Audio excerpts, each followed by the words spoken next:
बिहानको ठ्याक्कै 10 बजेको समय थियो। सहरको सबैभन्दा ठुलो कार्पोरेट अफिसको बाहिर एक गरिब जस्तो देखिने मान्छे रघुवीर बिस्तारै बिस्तारै पाइला चाल्दै आउँदै थिए। उनको हातमा एउटा पुरानो झोला थियो र उनको लुगा यति पुराना थिए कि मानिसहरूले मौनतापूर्वक उनलाई हेरिरहेका थिए। उनको आँखामा हल्का आशा र गहिरो उदासी दुवै झल्किरहेको थियो। अफिसको गार्डले उनलाई देख्ने बित्तिकै आँखा तान्दै सोध्यो, तिमी यहाँ कसरी? रघुवीर हल्का मुस्कुराउँदै भने, भाइ, म इन्टरभ्यू दिन आएको। बस यही सोध्न थियो कि एचआरसँग भेट्न सक्छु कि सक्दैन।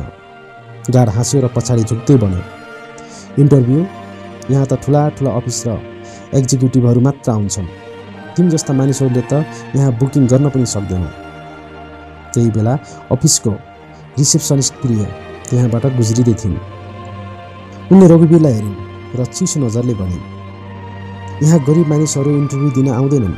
सायद तिमी गलत ठाउँमा आएका छौ।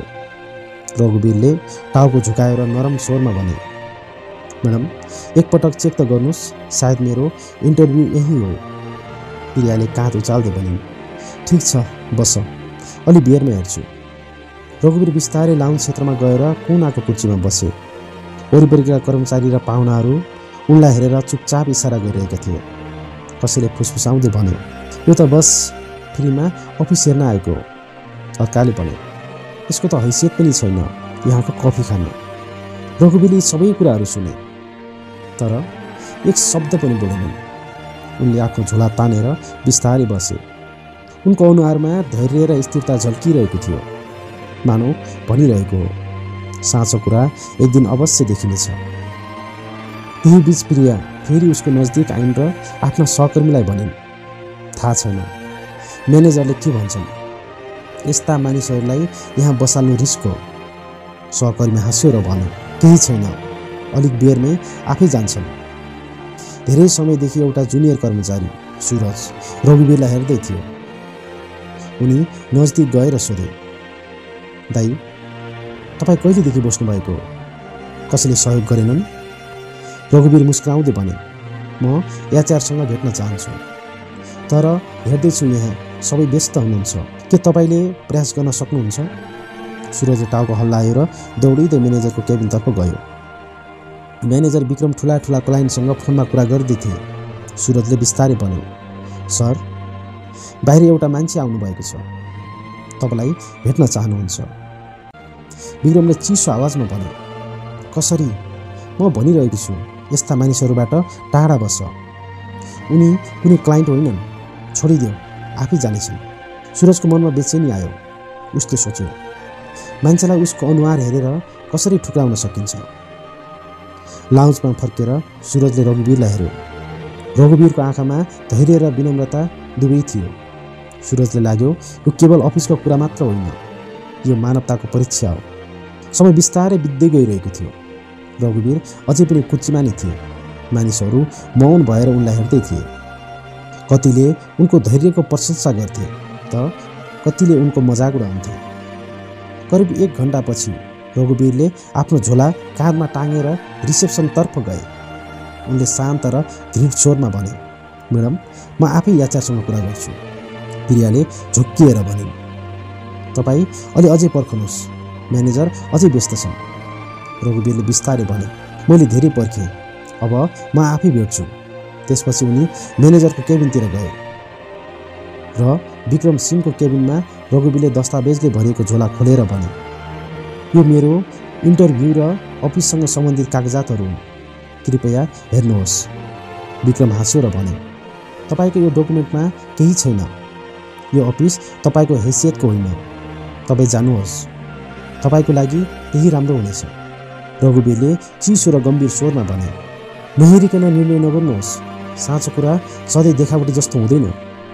त्यति भन्दै उनले आफ्नो दस्तावेज त्यही राखेर अफिसबाट बाहिर आए। ती दस्तावेजहरू सुरजले हेरिरहेका थिए। पहिला त सुरजले ती दस्तावेजमा केही महत्त्व दिएनन्, तर पछि ती दस्तावेज उठाएर अफिसको रेकर्ड जाँच्न थाले। धेरै समय दस्तावेज जाँच्दै गर्दा उसका आँखाहरू फराकिला भए।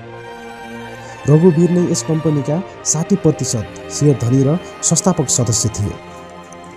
केही बेरमै सुरज दौडिँदै म्यानेजरको केबिनमा गए। र ती दस्तावेजहरू देखाए। पहिला त विक्रमले व्यवस्था गरे, तर त्यसपछि ती रिपोर्टले उनलाई हल्लाइदियो। रघुवीर साँच्चीकै यो कम्पनीको 60% सेयर धनी थिए। अर्को दिन बिहान रघुवीर फेरि अफिस आए। यसपालि उनीसँग एउटा अधिकारी पनि थिए, जसको ब्रिफकेसमा धेरै कागजातहरू थिए। रघुवीरले आदेश दिए, म्यानेजरलाई बोलाऊ। विक्रम डरायो। रघुवीरले चिसो आवाजमा भने, हिजोको तिम्रो अहङ्कारले तिमीलाई सिकाउनेछ कि कसैको कपडा हेरेर उसलाई जज गर्नु कतिसम्मको भुल हुने रहेछ। रघुवीरले सबैको सामुन्ने कागजातहरू खोलेर देखाए। अब स्पष्ट भइसकेको थियो, रघुवीर नै यस अफिसको असली मालिक थिए। विक्रमलाई म्यानेजरको पदबाट हटाइयो र सुरजलाई नयाँ म्यानेजर बनाइयो। रघुवीरले सबै कर्मचारी र रिसेप्सनिस्ट प्रियातर्फ हेरेर भने, यो अफिस केवल ठुला पद भएका मानिसहरूको मात्र होइन, असली पहिचान मानवताको हो। कसैलाई उसको कपडा वा स्थिति हेरेर नहाँक्नुहोस्। असली योग्यता सोच र दिलमा हुन्छ। लाउन्जमा सबैले तालीले स्वागत गरे।